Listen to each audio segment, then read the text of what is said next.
Welcome to Insights into Northeast Michigan, a WBKB News public affairs program. Insights deals with the issues affecting those within the community, as well as Northeast Michigan and the state. And now, Insights into Northeast Michigan.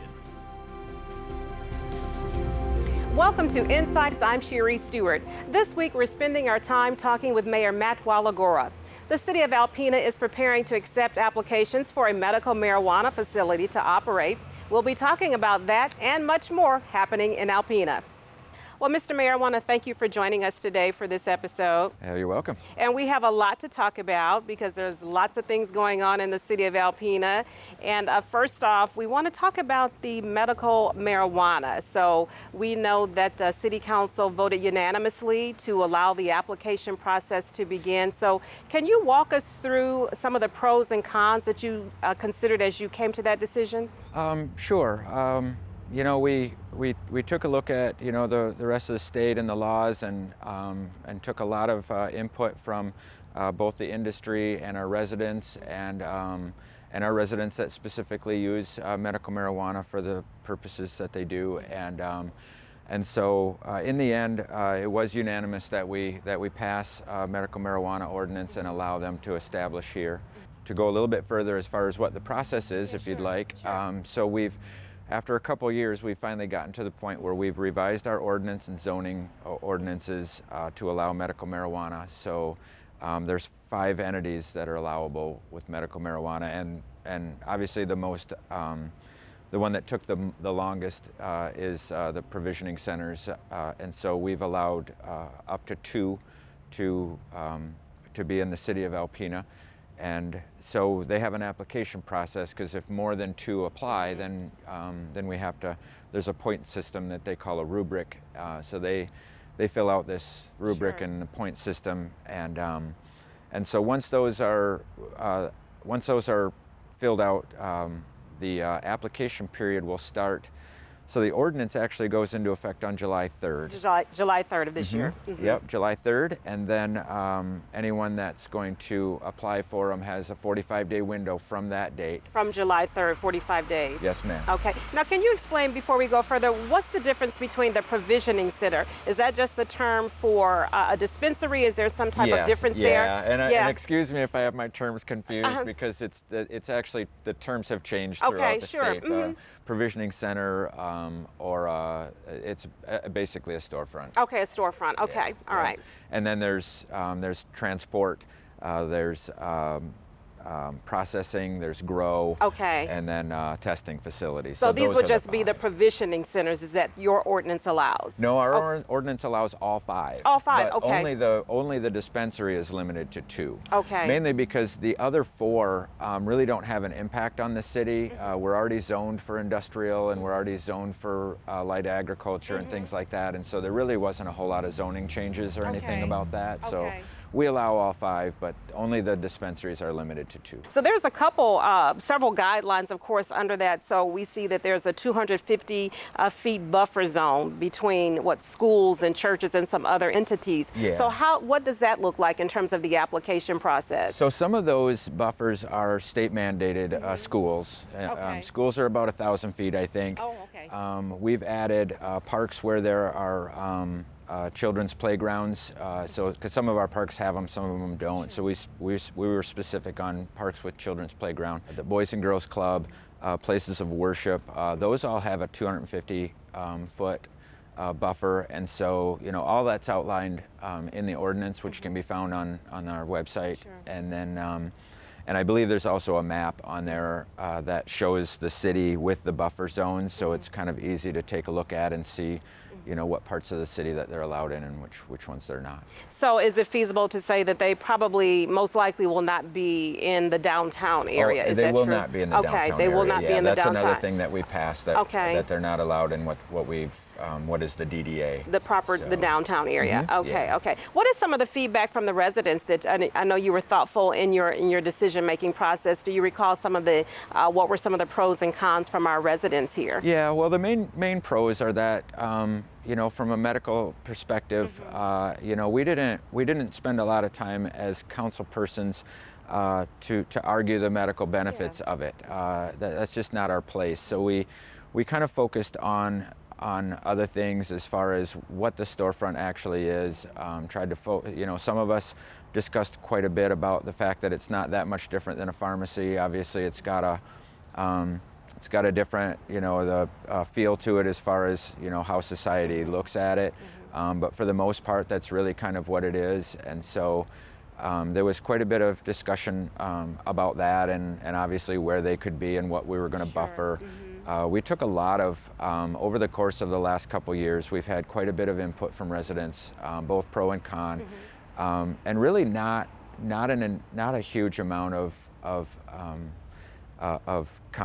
conflicting residents. And we pretty much just kind of hope that it's the industry that we've seen. We've seen it grow throughout the state and the country, and it's much more professional based, I guess, for lack of better terms, than the stigma that marijuana has. So I'm hoping that we get a couple of good business people in town and things will go well. Now, in terms of the applicants, do you have applicants already that have started this process, submitting? I would assume so. With the interest that the chamber has taken, and our planner, who happens to be the same person now, our city planner had left and gone to the chamber. Right. Adam was taking quite a few phone calls of inquiry on, when's it going to be done, what can we look forward to. And so I haven't actually seen any applicants because obviously we just passed the ordinance the other day, but I can expect that we'll get some. Okay. Now, in terms of location, where do you anticipate that physical space will be? Well, again, there's, I'll refer to the map, but most of it obviously is in the commercial corridor, down Ripley, some areas on State Street, maybe down towards the end of Washington beyond the residential area. Those are probably the main primary corridors where there's already businesses there. It's its own business, so that's probably where we can expect them. Okay. And in terms of revenue, before we go to break, Mr. Mayor, what type of revenue have you done any forecasting in terms of when these businesses are up and running, what that might look like for the city? We have not, and probably and I can only speak for myself, my main purpose in that is that this wasn't, passing this ordinance and getting this industry in Alpena wasn't particularly, my interest wasn't particularly in the money that the city would see from it.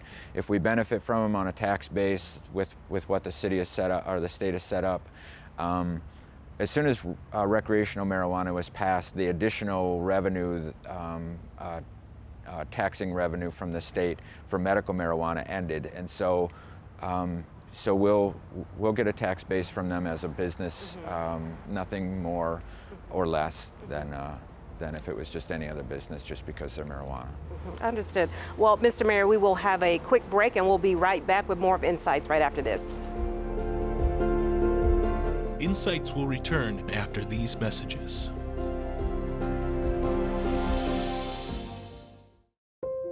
Welcome back to Insights, and thank you, Mr. Mayor, for staying with us. So, no 4th of July parade this year, sadly. No. But there's some other great things to do here in the city. What can we look forward to this summer? Well, the parade, just to touch on that, is run by a private individual. The chamber turned that over quite some time ago, and they made the decision to not hold the parade for obvious reasons. Right. So I don't know if anybody in the state's having a parade. Yeah. Specifically on the 4th of July, the only main event that I'm aware of right now is the fireworks in the evening or at night. Those should go down as normal, as if it were any other 4th of July. The city is asking that people adhere to whatever the current distancing rules are at that time. If they're the same as today, to stay 6 feet from people that are outside your household and things of that nature. But as far as you can see them, I think it should be pretty common. You can see them from quite a distance, so I think people should be able to do that. And as far as the rest of the summer, I mean, big events are obviously canceled. I understand that the brown trout is still on, but it'll be scaled down quite a bit. Sure. That's in August, mid-August. So, like I said, a lot of the 5Ks and things that we expect on weekends have been canceled, but there's still a significant amount of things to do in Alpena that people come for.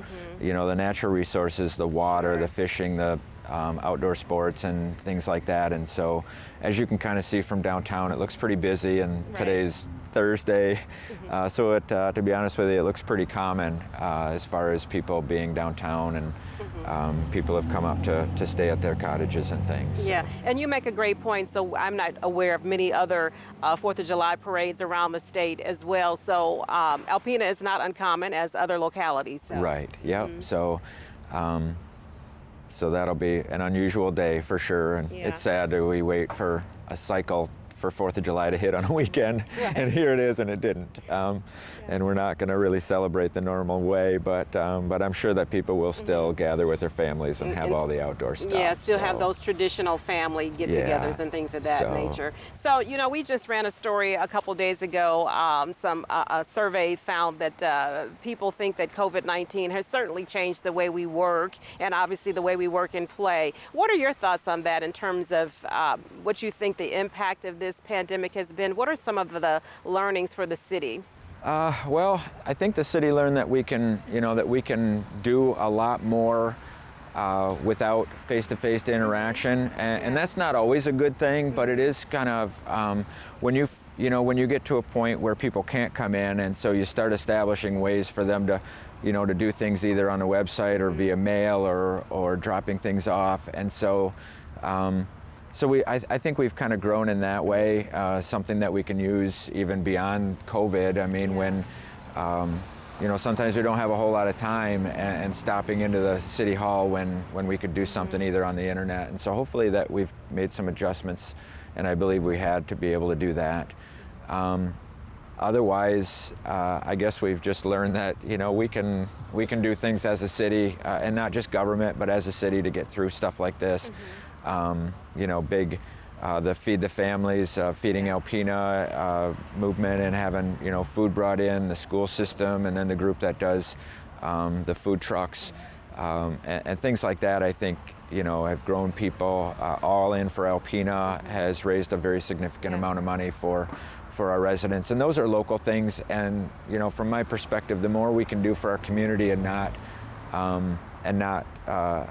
I guess, wait or be held to waiting for the state and federal government to take care of us, the better, and we've kind of shown that we can do that. Yeah, that was going to be my next question. We have covered a lot of stories at WBKB with a lot of organizations coming together. For example, you just mentioned All In for Alpena. We've seen a lot of fooding programs across the region. So from that standpoint, are you proud of what you've seen? It looks like people have just really stepped up to really help their neighbor. Yeah, it's,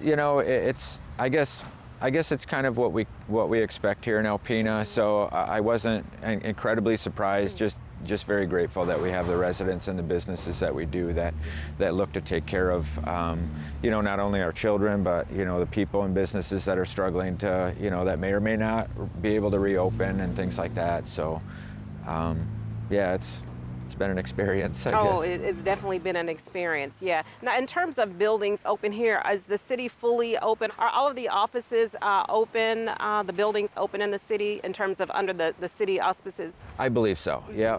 The 15th, and so we're on the 17th, so I think the 15th was our opening day for the last ones that weren't.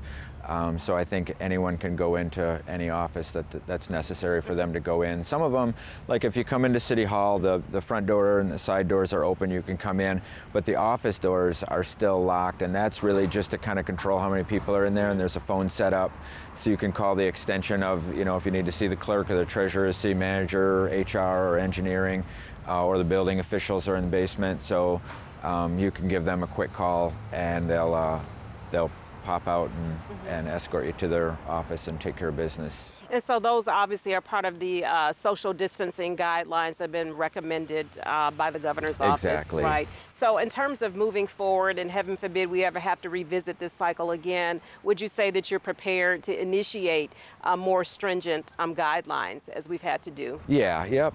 So we had an entire plan, and it's all written, and so we don't have to count on anybody remembering what we did. Okay. So that's all written in different plans throughout the stages of the emergency order, and so we can basically just jump back to any one of those on any given day and kind of start over if needed. So. Very good. Well, Mr. Mayor, we will take a quick break, and we will be back with more questions for you. All right, thanks. Insights will return after these messages.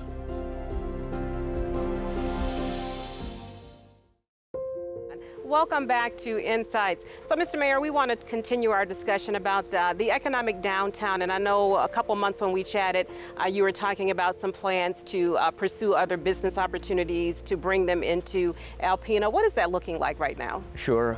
So what we do is the city contributes about $40,000 a year into the economic development, and they have a director over there, and his job is to get with planners of big businesses or small businesses, industry, anything to get them to come to Alpena and take a look at us. And so I spoke with him about a week ago, and obviously in the last several weeks or a couple of months, he's kind of changed what he normally does daily to focus more on the businesses that we already have in town, to try and do what they can to help them survive through this.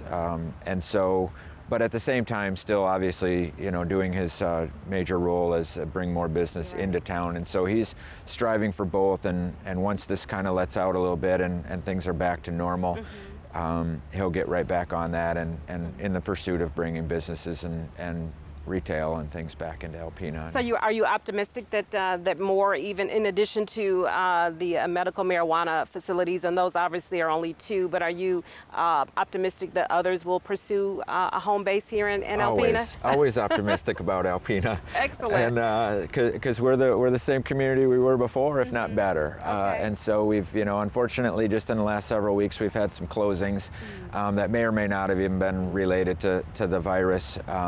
But more just as a national economic issue or the store's issues. And so Mike will be on that, and he'll work with mall owners and any other business owners and building owners here in town to try and get those filled with what fits in the ordinance. And he doesn't just work for downtown, he works for the entire city of Alpena. Sure. So, Mr. Mayor, were you happy from, just looking from a federal standpoint, some of the initiatives that were implemented to try to help our local businesses? Always happy when the federal government, helps out businesses of any kind. And so I can't speak directly that I'm that up on all of the different programs, because obviously the federal and state government have plenty of programs out there right now. Now, whether all of them or any of them trickle down to smaller towns like Alpena or not, I'm not really sure. But obviously anything that the federal government has within reason for us is a good thing. So you believe the downtown is continuing to grow, to blossom. Is that what we can look forward to in the next couple years or so? I think so. Yeah, I think so. I don't know, as far as the growth in downtown Alpena, I don't think that the issues with the virus are going to stem someone. There might even been, some different programs that might even help get some businesses to move into downtown. And so we always look forward to that, and obviously we've got several groups that are here, not only city government, but the DDA and the Chamber of Commerce and all these different groups in town that stand ready to help with programs that used to be already in place for them to aid with them, and then any new ones that come about as well. Yeah, so it sounds like you have a lot of things already in place to help support your business community. Yeah, I think so. I think for a community of our size, we have a significant amount of partners that help businesses move into town, and you can kind of see that. I obviously won't go over quite a few of them, but just in the last several years, we've had a lot of businesses move in that used the resources at the economic development, at the chamber and the DDA, and the city. We have brownfield redevelopment plans that a couple of businesses. One, the Holiday Inn Express, it's almost hard not to see. We had a lot of really great programs and a lot of partnerships to get that to happen in several smaller businesses as well.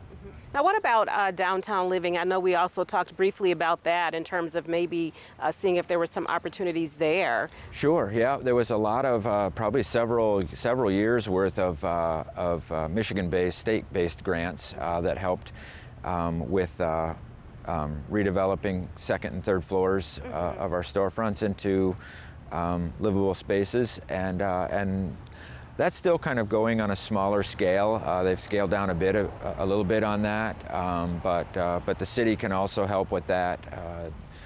We've been able to help some just recently, a building owner that wants to put some livable space upstairs. So, we've been able to use some resources to do that as well. So I don't know the number, but it's a lot.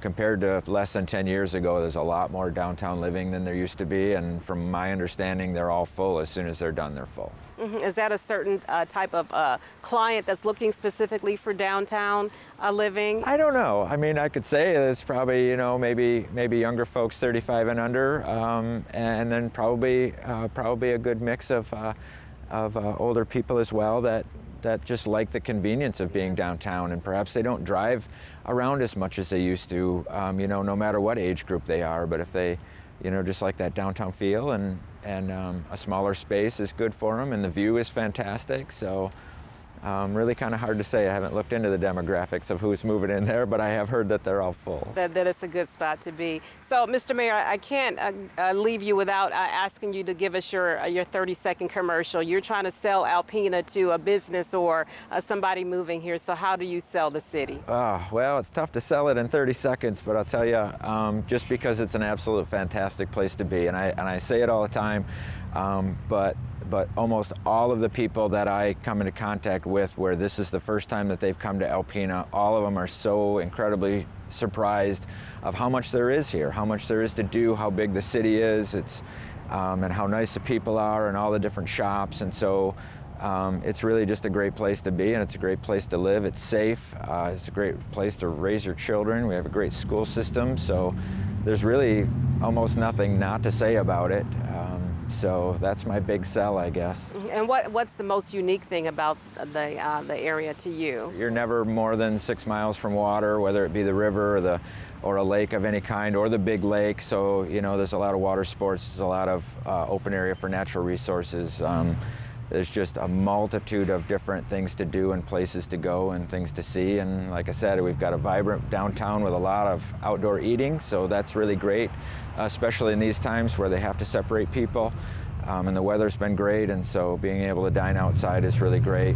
So. And I know before we go, you also mentioned that a couple of the restaurants were a little bit ahead of the game in terms of planning for outside eating. Yeah, it just maybe coincidentally, outdoor dining in Alpena has really picked up over the years, and there's probably about a half dozen restaurants that already had outdoor dining established, and so. And that's really beneficial for them now that they can't have as many people inside the restaurant as they used to. So we've got quite a bit of outdoor dining, and that's really spruced up and changed the whole atmosphere in the afternoon and evening down in Alpena. Absolutely. Well, again, Mr. Mayor, we want to thank you for spending time with us, updating us on so many great positive things happening here in Alpena. Excellent. Well, thanks for having me, Sherry. I appreciate it. Thank you. Well, that does it for this week's episode of Insights. If you have a question, comment, or story idea, we'd love to hear from you. You can email us at news@wbkb11.com. I'm Sherry Stewart. Thank you again for watching. Insights into Northeast Michigan is produced by WBKB News. This has been a production of Thunder Bay Broadcasting Corporation. All rights reserved.